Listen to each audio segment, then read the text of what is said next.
Hey there, it's Jimmy again. And as usual, if you like what you see, please do hit subscribe and like and turn the notifications on. We're in the junkyard again. It's Black Friday. It's kind of busy here because it's half price day, but we're kind of in the older section where not a lot of people are looking for stuff. So we've got something kind of cool. This is a 1987 Ford Aerostar minivan. And it's interesting because it's actually a manual.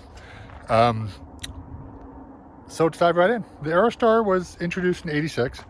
It was Ford's first minivan. Obviously, it was competition for the Chevy Astro and GMC, the little GMC. What was that, Safari? And also Chrysler's minivans, of course. So these did pretty well, and they were mostly passenger versions, but this is one of their more rare cargo versions, or tradesman versions, I guess you'd call them also. So as you can see by the big warning light on the back, which is not factory, but it's interesting. So let's see. This one's kind of a chalky blue color, or a faded blue color.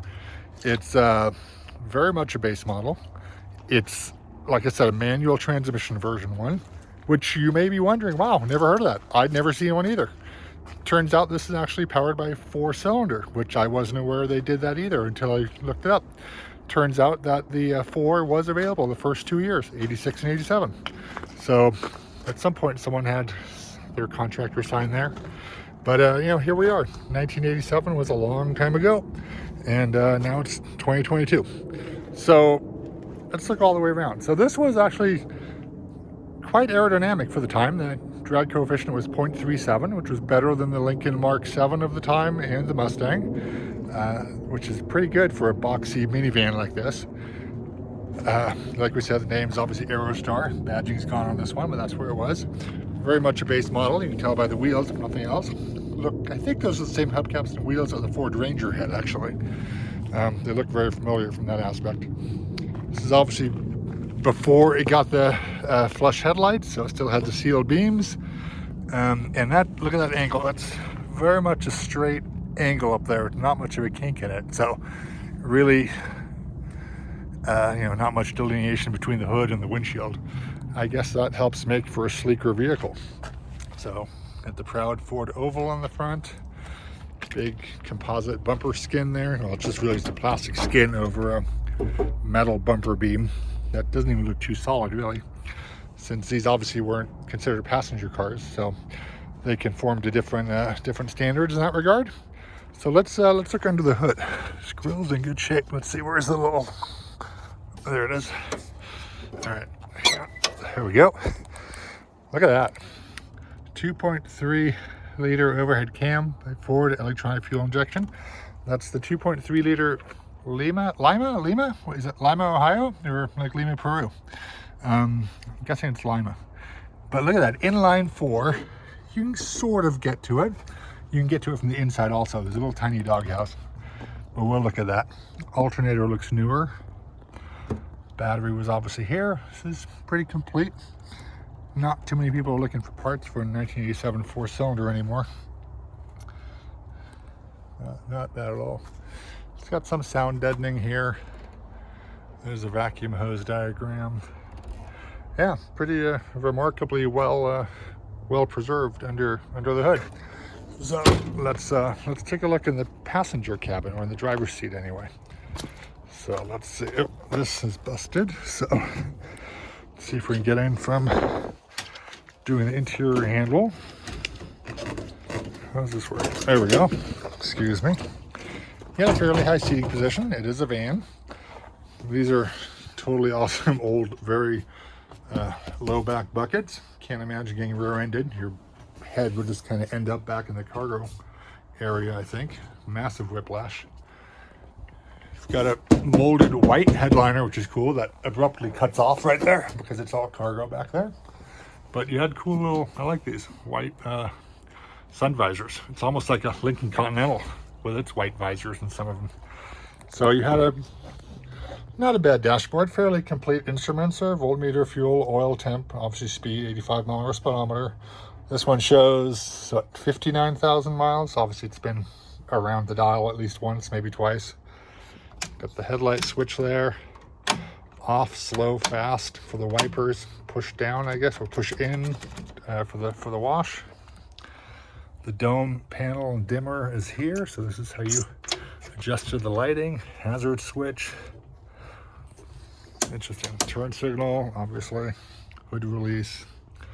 3 pedals and a 5-speed. That's not bad. That's wild. I really keep harping on it, but I had no idea this came with a 5-speed.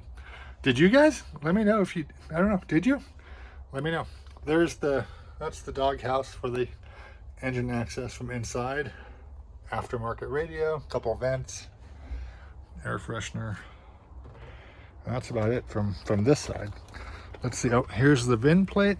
Built in April 87, so fairly late 87. These were built in Hazelwood, Missouri, which I think is the same plant where the Mercury Grand Marquis that we featured a little while ago came from. And that was a few years before. That was in 83. So let's take a look at the passenger side, and then we'll go in the back. Here's how the thing works. Just pull up. That one's not broken. So padded dashboard is nice. Little Aerostar logo. Is there a glove box? Does not seem to be a glove box. But yeah, this is, well, that was obviously the same thing we just looked at, just from this side. And there's the dog box that just clips on there to cover the engine. And I can't do it one-handed. So let's open the slider. Still slides nicely. Not much going on in here. You've obviously got some paneling there that someone's added. Spare tire that probably dates back to 87, mounted against the wall. So it's got a couple bungee cords. Oh, I think the bungee is what holds the door open. Interesting. That's aftermarket, obviously. So as is the shelving. No idea what the door panel's from. What is this grill from? That's a mystery. Does anybody know? I have no idea. So what do you guys think? Let me know in the comments below. You can obviously walk from the front to the back, or you can enter the cockpit Millennium Falcon style, which is always a fun thing to do. But yeah, just bare unpainted metal back here. I like this blue color. It's light blue. I think, what else had this? The Ford Ranger? Not sure. It's pretty. It's a pretty color. It's sort of VW Beetle-esque, actually. And then back here, nice with the amber turn signals. Interesting to put that in the van. I don't think this was ever sold in any export countries besides Canada. But you have the Ford logo down here. And you had a big enough license plate area for any export market. And then this big rotating beacon. I wonder what this person's trade was. Who knows? That looks like it came from Friendly Ford, which is here in Colorado somewhere. I think it's in Denver, which is where we are right now. Let's, can we open this? There's a latch. Let's see if we can do this. Oh, the shocks aren't really holding it. Well, that's interesting. The hatch is broken. Is this metal or is it composite? I can't touch it really because I'm holding the camera here. No, I guess it's metal, but that's interesting. That's a pretty significant structural crack back there. But yeah, this is a pretty big opening. I can see why these are popular. I mean, this is roomier than the Chrysler minivans, it seems like, where the door opens further. It looks like there's more room. Not sure if it's any bigger than the Astro or Safari. But for a short wheelbase minivan, this is not bad. I mean, that's an 8-foot section of plywood. So this would hold quite a bit, and the sides are fairly upright. So let's close this again. Oh, that slammed shut with authority, didn't it? So anyway, that was the 1987 Ford Aerostar cargo version. Or not full cargo. It has the rear. I think they all had the rear window, didn't they? So, and it's got the side window too, but it's definitely not the passenger version. So anyway, if you liked what you saw, please do hit subscribe and let others know about what's going on over here with Jimmy. And we'll keep making these, and definitely check out the back catalog. There's starting to be more and more videos in it, and it's got to be something for everybody. So thank you very much, and we'll find something else soon.